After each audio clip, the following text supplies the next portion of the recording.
What up, everybody? We're back with another Guitar Coach Reacts, and today we have Colin here. Let's go ahead and jump into some guitar playing.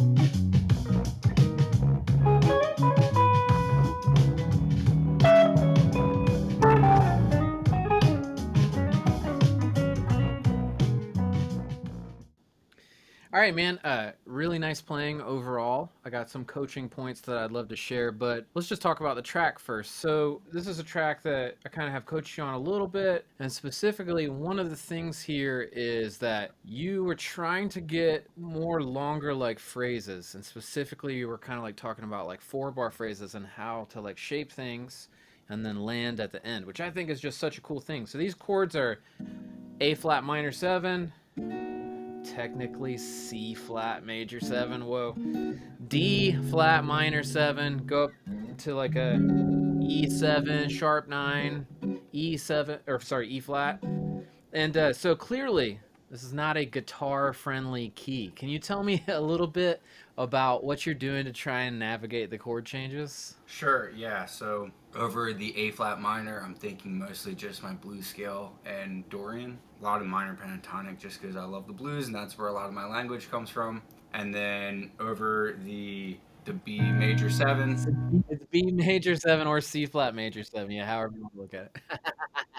I'm just thinking C flat or B major pentatonic again because it's the blues and that's where all of my language comes from and that's what I connect with. So I just like that sound of hitting the 2 and the 3 and the 1 and the 6, right? So minor pentatonic, the Cool. major pentatonic, and then again back to A flat minor pentatonic. Maybe I'll try to hit the third in there with that E, just to maybe add the flavor of that chord if it hits, and if not, just pentatonic scales make everything easier. And then going into the dominant, the 5 chord there, I really just like the sounds of the altered scale, and that's kind of just what my language has evolved to, and where most of my sound comes from. So hitting that third on the 5 is what I'm mostly targeting, but also just trying to find the spaces in the altered scale, the sequences and the notes in the altered scale that resolve nicely to chord tones on the 1. So Cool. the Perfect. 3 and the flat 2 are really my favorite to hit. Awesome. So Okay, sick, amazing. Yeah, so I think that you're doing like a great job, and like I want to mention that it's my job to be hypercritical, but not to make you like overthink things or anything like that. So I'm actually gonna in a couple ways I'm gonna aim a little bit lower and not as sophisticated in regards to your guitar playing. So actually talk about a couple simple points. The first one is I feel like even though in a tune like this, like say you're in a jam session or something, you kind of have as much time as you want to take, you kind of came out of the gate swinging. mhm. And you were just like, so a lot of times in my coaching, I talk about the shifting of gears in a sports car, and you want 6 of them. And I feel like you kind of came out in gear 3, Yeah, yeah, right? yeah. And and so, for those of you who are watching on YouTube, you know, like potentially gear 1 might be something that's more like this.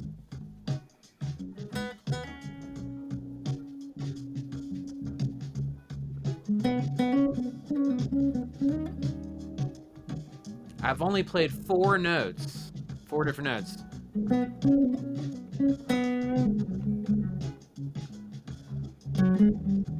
There I kind of targeted that 5 chord like Colin was talking about.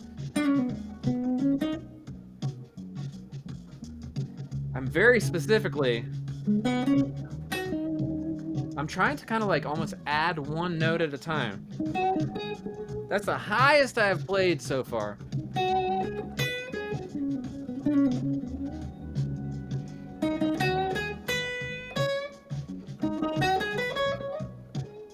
I've literally not played a single note that wasn't either pentatonic or the blue note. Now I threw in a bit more color, so to speak, or flavor.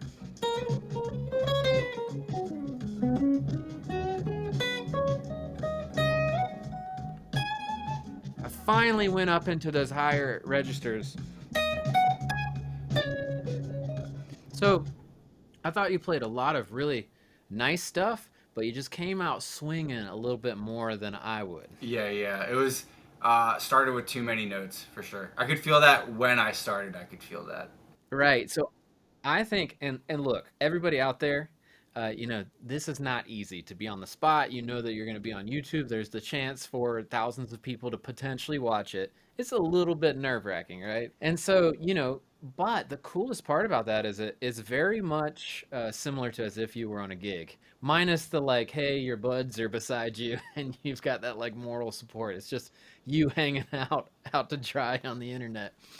But like I think one thing that I have to do pretty much all like almost all the time is I have to say, "Whoa, pump the brakes, Daniel. Pump the brakes." Yeah, And so like in my mind, I'm trying to pump the brakes before I even start. yeah. Taking a deep breath and kind of connecting with your breathing is a really good way to do that. Yeah. Now, Colin plays out. He lives in the Raleigh, North Carolina area, and he plays out with a few different bands. So he's got quite a bit of experience, and it's been cool to see his journey like over time as I've coached him, and pretty cool to see him go from a rather amateur guitar player to somebody who can go hang on a gig now and sound really good. So he's got a lot of stuff under his belt now. One thing that I think might be worth mentioning is that so whatever like key wise you want to think about this, because either way, whichever key it is, it has a bunch of stupid chords and stupid notes in it, right? It's just a I think when we were talking about this track, you were like, let's do one in a challenging key. So that's why we're in this key. But this would all apply to any key. But one thing I think that's important, really, I would say try not to overthink the changes in at least especially in the beginning, because that A flat to C flat or G sharp to B, whatever you want to think about, those are the same exact scale, right? So G sharp and here. So really, for the first and the second chords, you don't need to change at all. I would just say get your blue note inflections in there, get your nice pentatonic-y stuff, and go from there. And then like even really the third chord, which essentially it's like 1 to flat 3 to 4, right? You could, as you said, you could still kind of be playing around the 1, right? And then in all honesty, I would like wait and then I would introduce those kind of like more altered sounds for maybe the second or third time around to really kind of save them. And what that allows you to do is just like pumping the brakes a bit when you're getting into the solo is all of a sudden you get to save all these interesting characters that can like kind of be the heightened kind of most interesting part of your solo. You get to reserve them a little bit so that people are never going to get bored because you're introducing these new sounds into your playing, right? Yeah, it's hard when you're playing over a progression like this that is very specifically like you're targeting certain chords to not feel like you have to play all of the notes that fit that chord and kind of like using your phrasing to just maybe highlight one color or two colors at a time instead of all of them. Yeah. Yeah, exactly. One thing that I know that you and I have talked about, and it's something that I talk about a lot, but it's like, okay, when you change chords and you go from this chord to this chord, like what changes, right? And so I would say for me, what I like to think about, and you kind of said a little bit about this earlier, but like for me, the first two chords are almost the exact same. They just have so many shared notes. And maybe when we get to that C sharp or D flat minor, whichever you want to call it, maybe that's when you really kind of think about like playing the third of that chord. So I want you to try this. I want you to kind of like think less, come in a little like less ideas, kind of like this.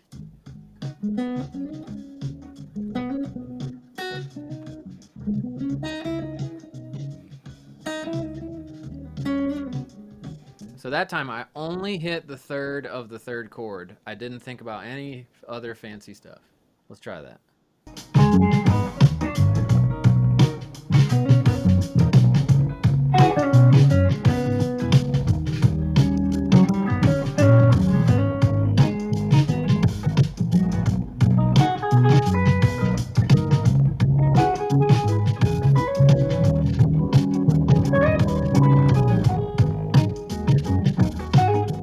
Okay, cool. So overall, I love the way that you were pacing yourself that time. I feel like it gives you a lot of ability to, move into more of a climaxing moment. You have tons of like subdivisions to go to. You have like lots and lots of options and color. The funny thing is I didn't hear you target the third of the four Yeah, chord though.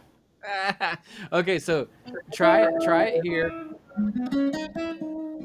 Yeah, yeah, let's hear it just one more time.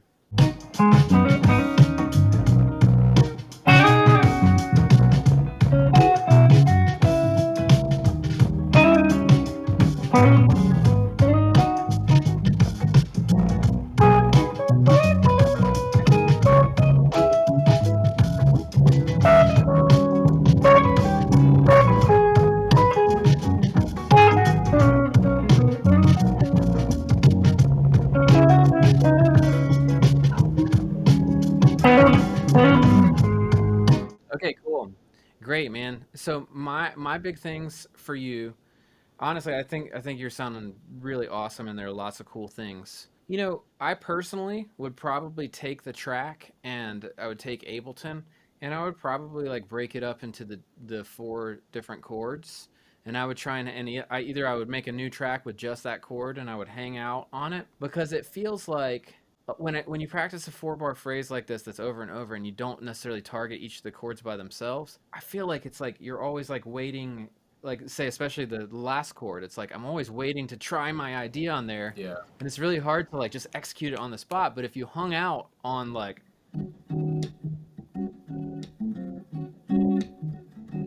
I could go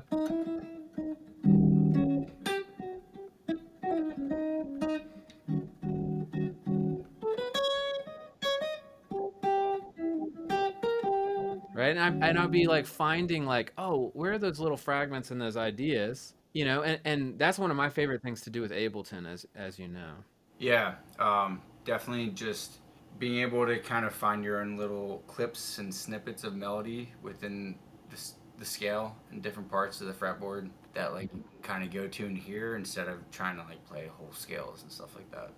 Yeah, the whole scale, it just sounds like an exercise, right? But if you spend time like taking the scale and saying, "Oh, like I like this little nugget." And then, you can create Ableton tracks, and build stuff and have it go from the 5, the last chord,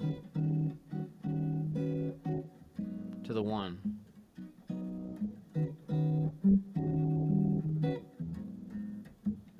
Or just, grab the snippet, and the cool thing about Ableton is you can literally, if you have the right tempo, you can just grab the one and the other. And sometimes it has a little blip in it, but overall it's pretty good. Do you want to try and play on, it's funny, the other track is in the same key, but it's very different because it's literally just a one chord vamp. You want to try that? Sure, let's go for it. Yeah, let's hear you on it.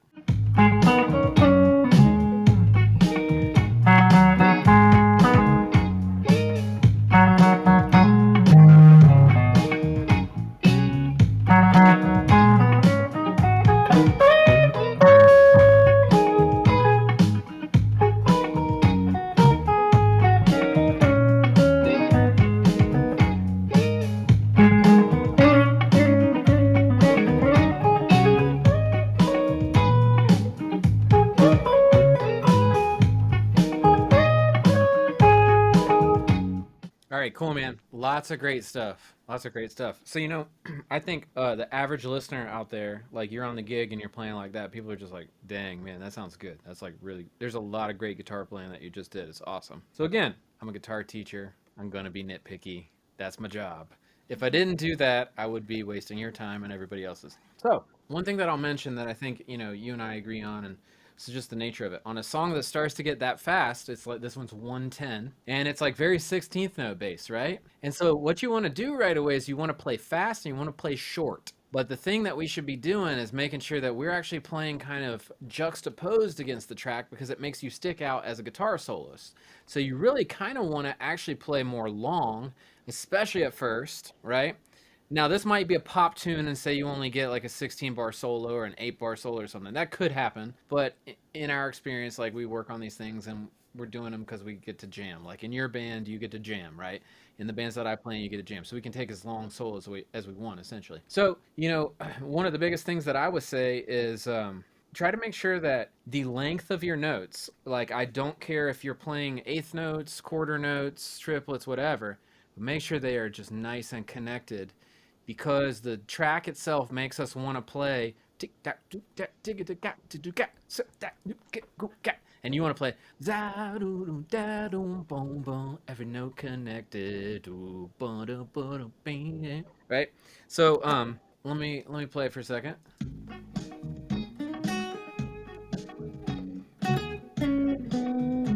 Now, I do play short sometimes, right? And I think you're getting better and better at this as I hear you. Once you get into playing short, you can play short, but it has to be rhythmically short. And what I mean by that is like your rests are still involved in the groove, right? So what I hear in a lot of guitar players is they play short, and the where the note stops is like totally ambiguous. So what it makes you sound like is like, oh, cool, he started in the groove and then he stopped it out of the groove, right? And so I hear a lot of guitar players playing really choppy like that because they don't work on their connectivity. So check this out. This is one thing that I want you to do more of.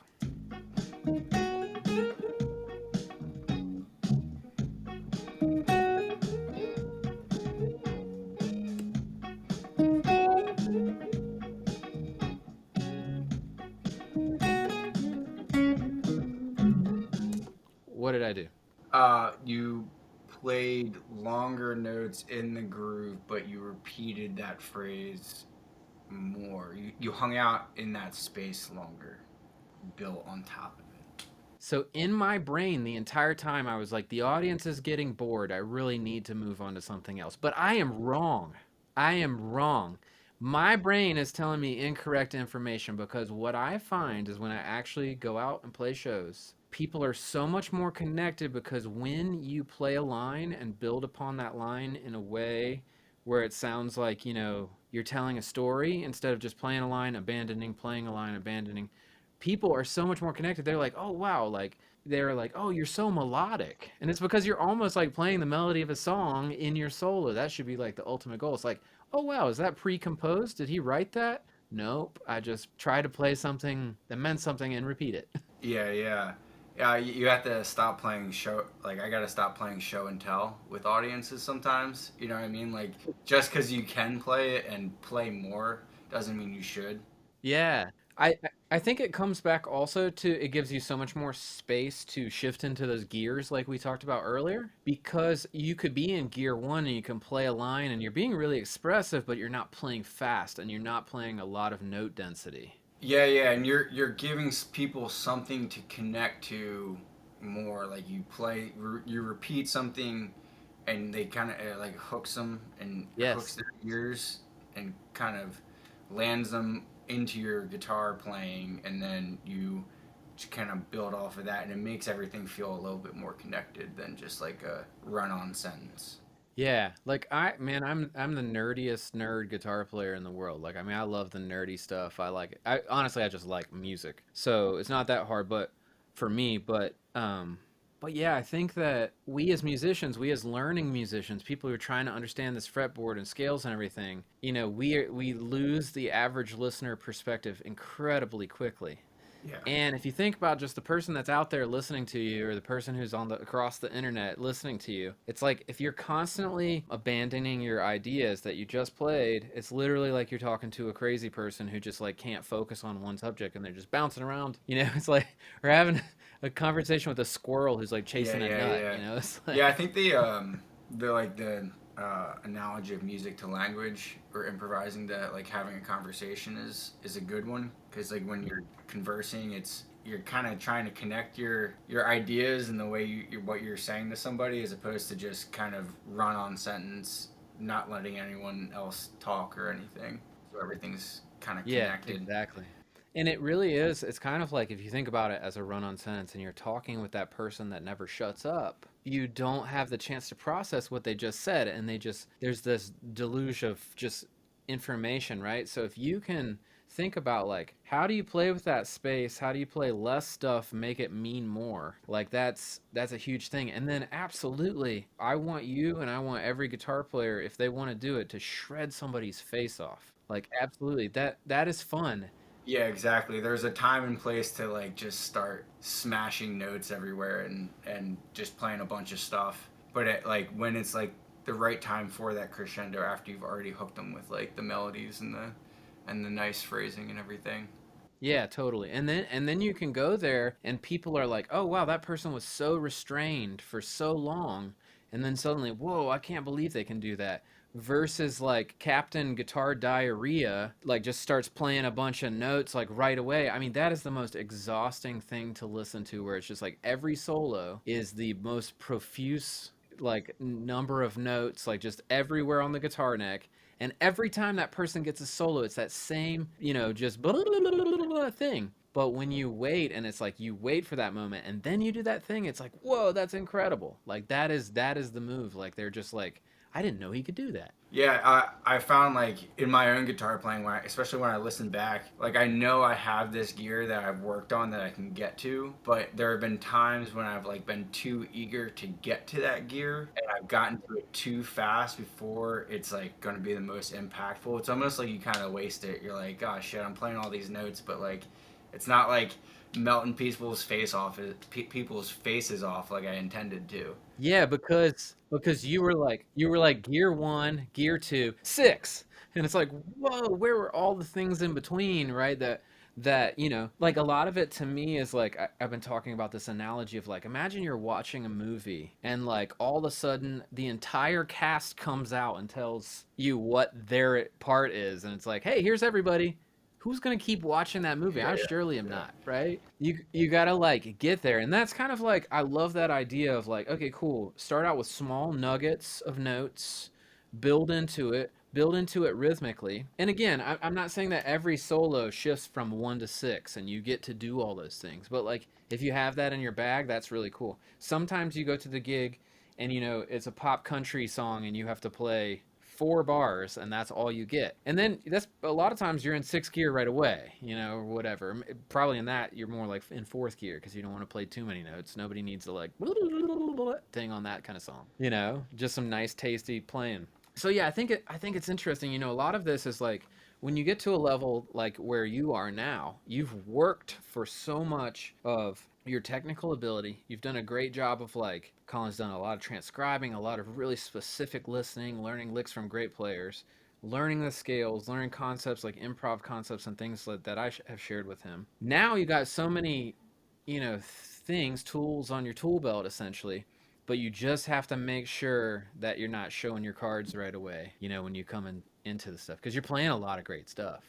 The last thing I would say is you got to some 16th notes at the end. And I would have loved to hear more of those, but obviously I sprung this track on you. You weren't prepared with this one, right? This was kind of a last minute addition. And so I think it's cool to, do some things like Colin and I have worked on, like literally where you force yourself to improvise and you're in the practice room with 16th notes. And can I hang? And can I take the tempo of the track and can I start to push that up and still hang on those 16th notes? And can I play 135 beats per minute and just really confidently play 16th notes, but in a musical way, so that you can work on shifting through those gears and really get there and stay there when it is the peak of the solo. Cool, man. Any last thoughts? No, I just really appreciate all the coaching expertise that you provided through the program and everything. It's been great and it's been super helpful and everything. Every time you provide me feedback, it's something that I am not always aware of in my own playing. So it's really helpful to have like a knowledgeable, experienced person just give me that feedback so I know what to work on is the most helpful thing. So Yeah, that's awesome, man. I appreciate that. thank you for that. This is a good session. Actually, I have some more stuff to work on now. So Yeah, and turned up the heat with the on the internet thing. yeah, yeah, That's for sure, awesome. for sure. All right, guys. Well, thank you so much for watching today. Make sure to go check out Colin. Is it Shrub Band on Instagram? Is that your main page? Yeah, yeah. Shrub with two B's. Shrub.band. And then you post on your personal page also? Yeah, we funked up is the first one. Yeah, Yeah. So we yeah, funked sure. up. Come follow me and follow my band for sure if you guys are interested. Absolutely. Awesome. Thanks for the shout out. Yeah, thank you guys for watching this, and make sure to watch this video next.